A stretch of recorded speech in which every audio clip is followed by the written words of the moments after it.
तेरी मेरी कहानियाँ से सभी अपडेट पाने के लिए बेल आइकन दबाएं। दोस्तों, आज की कहानी है छोटी बहू। वॉशिंग मशीन के चलने की आवाज़ सुनकर विमला जी दौड़ी दौड़ी आई और आते ही अपनी बहू नम्रता पर बरस पड़ी। किससे पूछकर यह मशीन चलाई है? तेरे बाप के घर से लाई है क्या? नम्रता अपनी सास की आवाज़ सुनकर डर जाती है, क्योंकि वह जानती है कि उसकी सास कितनी गुस्से वाली है। नम्रता घबराकर, माँ जी, बेडशीट और पर्दे गंदे हो गए थे, बस वही धो रही हूँ। क्यों, तेरे हाथों में क्या मेहंदी लगी है? सारे दिन घर में पड़ी रहती है। जो धोना है हाथ से धो। और उन्होंने वॉशिंग मशीन बंद कर दी। विमला जी स्वभाव से बहुत ही गुस्सैल और कड़वी हैं। खासकर अपनी बड़ी बहू नम्रता को तो ताने मारने के वे बहाने ढूंढती रहती हैं। नम्रता कुछ नहीं बोली और चुपचाप कपड़े निकालकर हाथ से धोने बैठ गई। विमला जी बड़बड़ाती हुई वहाँ से चली गई। यह उनका रोज़ का है। वह किसी न किसी बात पर रोज़ नम्रता का दिल दुखा देती हैं। नम्रता को दुखी करके उनके मन को बहुत तसल्ली होती है।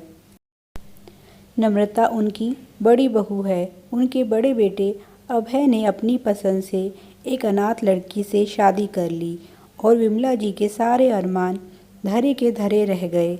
अब वे रोज़ ही अपनी भड़ास इसी तरह से नम्रता पर निकालती हैं और उसे जब तक माँ बाप और दहेज के ताने ना दें तब तक उनका खाना हजम नहीं होता।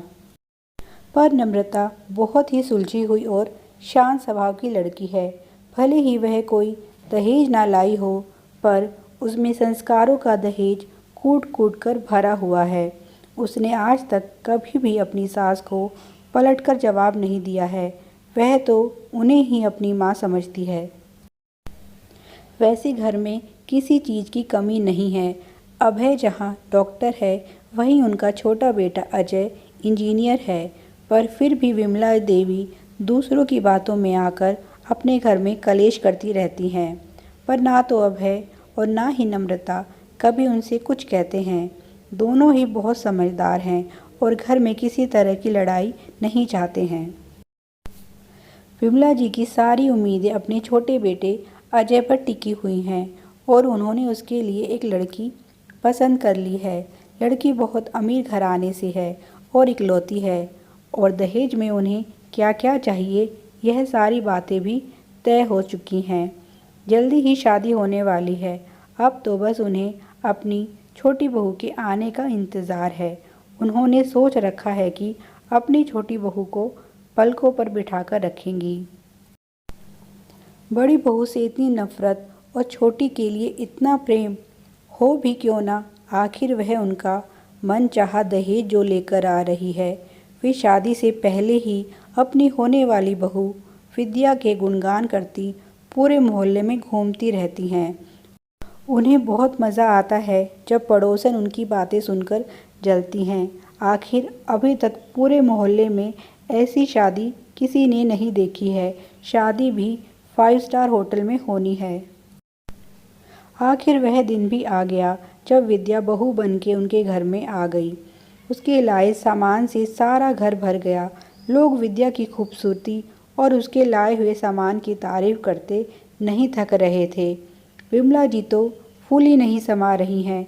वह छोटी बहू करके विद्या के आगे पीछे छोटे बच्चों की तरह घूम रही हैं, ताकि उसे किसी चीज़ की तकलीफ़ ना हो।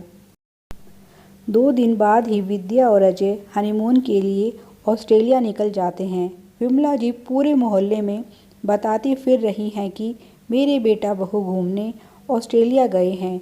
जब दोनों घूम कर वापस आते हैं तो सबके लिए बहुत सारे गिफ्ट लेकर आते हैं। विमला जी सब कुछ अपने पास ही रख लेती हैं।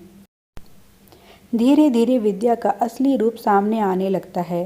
वह देर रात तक जागती है, पार्टियां करने जाती है और दोपहर तक सोती रहती है। ना तो घर का कोई काम करती है और ना ही किसी से सीधे मुंह बात करती है। पर सब कुछ जानते हुए भी विमला जी अनजान होने का दिखावा कर रही हैं। एक दिन तो विमला जी ने देखा कि अजय विद्या के पैर दबा रहा है। उनके सब्र का बांध टूट गया। वह सीधा उनके कमरे में गई और विद्या को भला बुरा कहने लगी। विद्या उठी और अजय से कहा, अब मुझे इस घर में नहीं रहना है। और फिर विमला जी से बोली, अरे ओ बुढ़िया, मुझे नम्रता मत समझ। तेरी हिम्मत कैसे हुई मेरे कमरे में आने की? अभी इसी समय यहाँ से चली जा, नहीं तो बहुत बुरा होगा। ऐसा कहकर विमला जी को धक्का मारकर कमरे से बाहर कर देती है। विमला जी तो जैसे सुन्न हो जाती हैं। उन्हें कुछ समझ नहीं आता। अजय भी कुछ नहीं कहता। वे वहीं ज़मीन पर बैठ जाती हैं और सोचने लगती हैं, जिस छोटी बहू को इतने अरमानों से लेकर आई थी, वह मेरा ऐसा अपमान करेगी, ऐसा तो मैंने कभी सपने में भी नहीं सोचा था। शोर सुनकर नम्रता उनके पास आती है और उन्हें सहारा देकर बेड पर बैठा देती है और पीने के लिए पानी देती है।